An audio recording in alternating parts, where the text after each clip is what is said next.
These are 10 unforgettable R&B songs from 1966, each one a heartbeat of the era, still echoing in our souls today. Smokey Robinson had us slow dancing in dim-lit basements.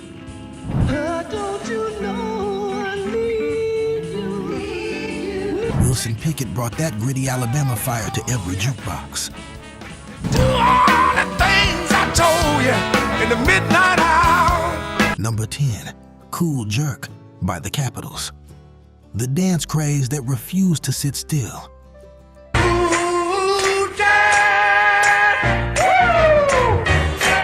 Born in the heart of Detroit on the Karen Records label, Cool Jerk hit airwaves in April 1966, and everything moved. The Capitals were riding high on the back of a dance that was originally too dirty for radio.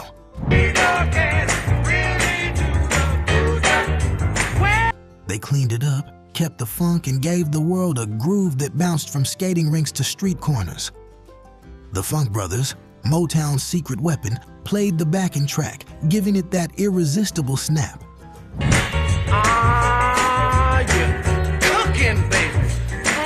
Legend has it, they laid it down in one take. You can feel the sweat, the snare, and the sway. Play this, and you're transported.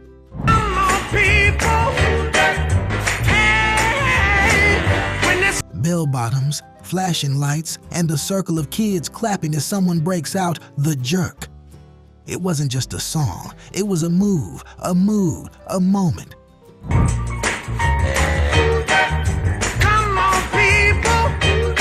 And today, Cool Jerk still gets sampled, shouted out, and spun by DJs who know how to fill a floor. If this was the party starter, what's coming next will melt the floorboards. Number 9, You're Gonna Need Me by Barbara Lynn. A heartache wrapped in velvet. But you're gonna need me. Barbara Lynn didn't just sing it, she played it. One of the rare female R&B artists who also played lead guitar, Barbara delivered this 1966 gem on the Jamie Records label with her signature swampy Gulf Coast sound. You're Gonna Need Me is pure bittersweet swagger. You're gonna need me, Daddy, and you won't be long. She's walking out the door, head high, voice low. The groove is mid-tempo, but the burn is slow and lasting. It didn't top the charts, but for those who heard it, it carved a permanent place. But I warned you, yes I did. Listen close and you hear the ache of every love that wasn't appreciated until it was gone. It's the voice of a woman who knew her worth, even when the world didn't. Our marriage is through, but you're gonna need. Barbara Lynn laid groundwork for artists like Lauryn Hill and H.E.R., blending vulnerability with defiance. If that one stung a little, the next track is pure smooth salvation. Number 8, Knock on Wood by Eddie Floyd. The stack storm that lit up every soul club.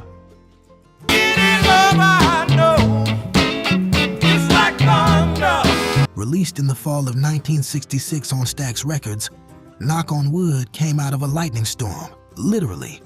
Eddie Floyd and Steve Cropper wrote it during a thunderstorm in the Lorraine Motel. Baby, I'm in a trance. That electric energy? It's all in the record. It's a love song, sure, but it feels like a dance-off with destiny. Al Jackson Jr.'s drums crack, the horns soar, and Eddie sings like he's dodging heartbreak and begging fate not to change his luck.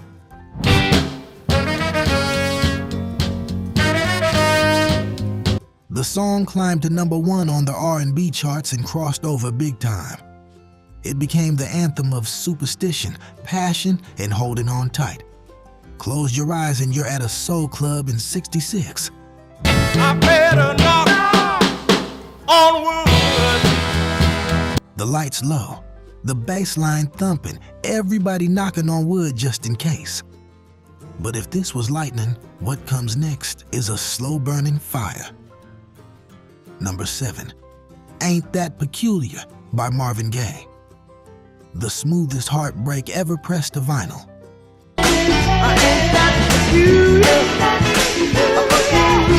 This was Marvin at the peak of his Motown elegance, released in early '66, written by Smokey Robinson and the Miracles, and backed by the mighty Funk Brothers. Things you do and say are designed to make me blue. It hit number 1 on the R&B chart and number 8 on the Hot 100. On the surface, it's upbeat, even cheerful. But listen deeper. Marvin is unraveling, caught in the loop of loving someone who keeps doing him wrong.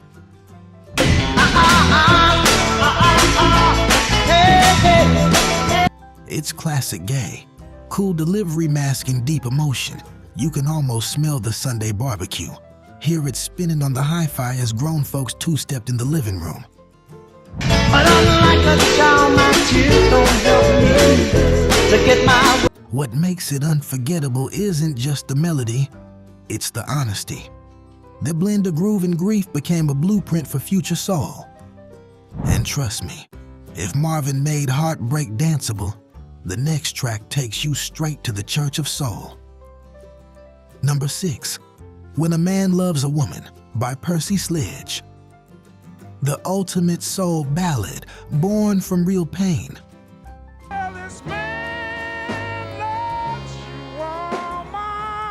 Released in March 1966 on Atlantic Records, Percy Sledge's debut single wasn't just a hit, it was a revelation. The story goes that Percy gave up his songwriting credit to bandmates who helped finish the tune. She can do no wrong. But the emotion? All his. He'd just lost his girl and poured it into one take, raw, trembling, eternal. From that first organ swell to Percy's pleading cry, it's a masterclass in vulnerability.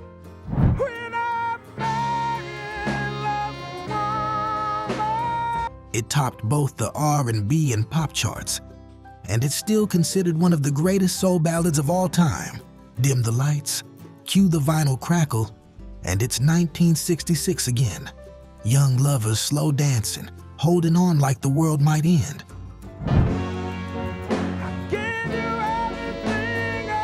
This one set the bar for every love song that came after. If these classics from 1966 are bringing back memories, give this video a thumbs up. It helps us keep the soul alive.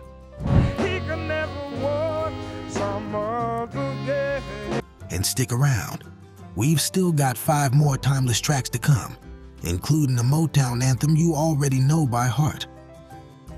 Number 5, Uptight, Everything's Alright by Stevie Wonder. The song that turned little Stevie into a grown man of soul.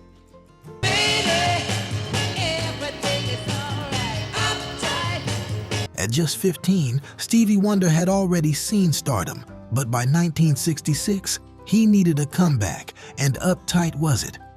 Co-written by Stevie himself, it was the first song where he had a hand in writing and production.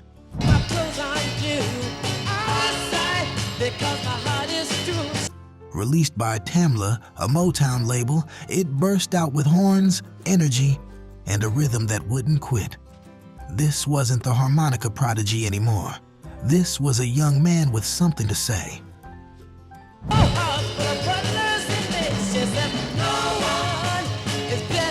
Uptight hit number 1 R&B and number 3 on the Hot 100. It was also one of the first major Motown tracks to break the color barrier on radio stations nationwide.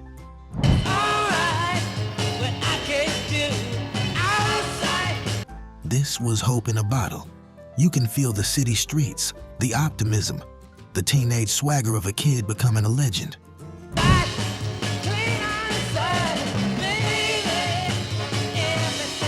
If this was the sound of rising up, the next song is about a love so powerful, it changed the game.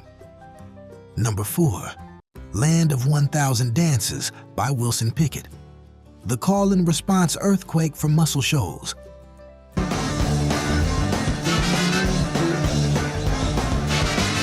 Pickett had already made waves with In the Midnight Hour, but in '66 he went nuclear. Land of 1,000 Dances was recorded at Fame Studios in Muscle Shoals, Alabama. I want everybody before I leave. Look here. With the swampiest, greasiest band you could find, and when he screams na na na na na, it hits like a freight train. The original version by Chris Kenner was loose. Pickets.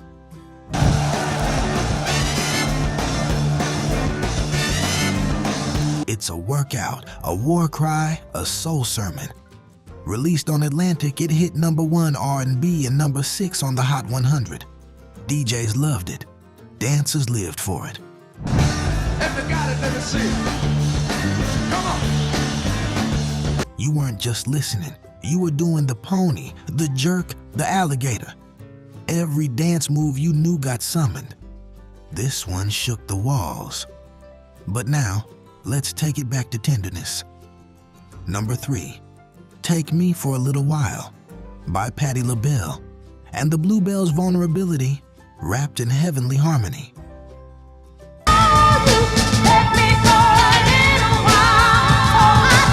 Before LaBelle's disco days, Patti was already showing the power in her voice.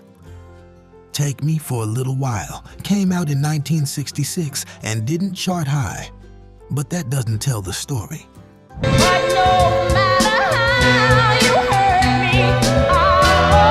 The Bluebells took a ballad originally recorded by Evie Sands and gave it aching gospel soul. Patti's vocals rise and fall like a Sunday sermon, turning every word into a prayer.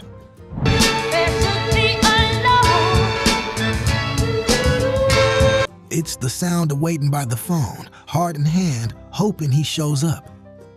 Background vocals cradle the lead like waves on the shore. This is one of those tracks that slipped past the mainstream, but lived on through crate diggers and R&B purists.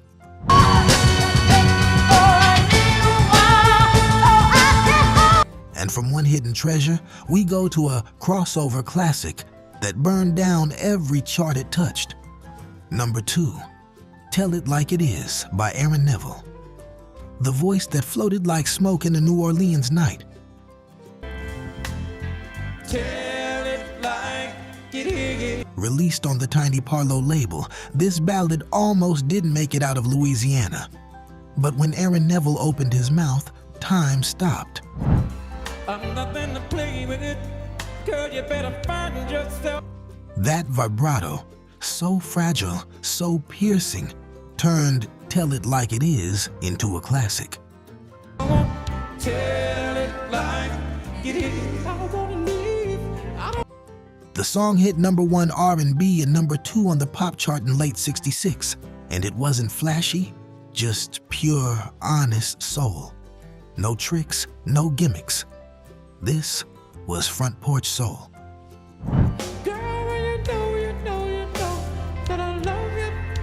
The kind of track you played when you had something real to say, and no one else would say it for you. It's been covered by everyone from Hart to Etta James, but no one touched Aaron's version.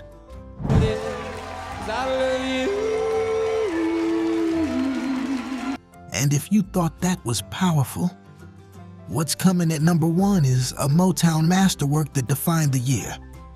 #1, Reach Out I'll Be There by the Four Tops, the anthem of reassurance that defined 1966.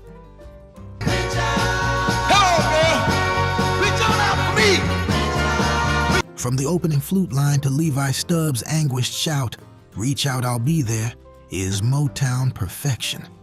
Released by the Four Tops in September '66 and crafted by the mighty Holland Dozier Holland team, it was bold, dramatic, and ahead of its time. When you feel lost and about to give up. Stubbs sang like a man on the edge, and the song pulsed with urgency and compassion. It was less a love song and more a promise, a hand reaching through the darkness. It topped the Billboard Hot 100 and the R&B chart, becoming one of the label's signature hits. And I'll be there to Critics called it Motown meets Bob Dylan, thanks to its poetic power and almost folk-like structure. To this day, it's used in films, commercials, and memorials. because sometimes we all need to hear, You was alone now you're afraid, and through your tears. I'll Be There. From gritty Stax grooves to soaring Motown anthems, these songs prove 1966 was a year of deep soul and deeper feeling. Thanks for joining us on this soul stroll. Subscribe to keep the groove alive and never miss our next stroll. Up next, 10 R&B songs from 1967 we'll never forget. Click it, and let's keep the rhythm rolling.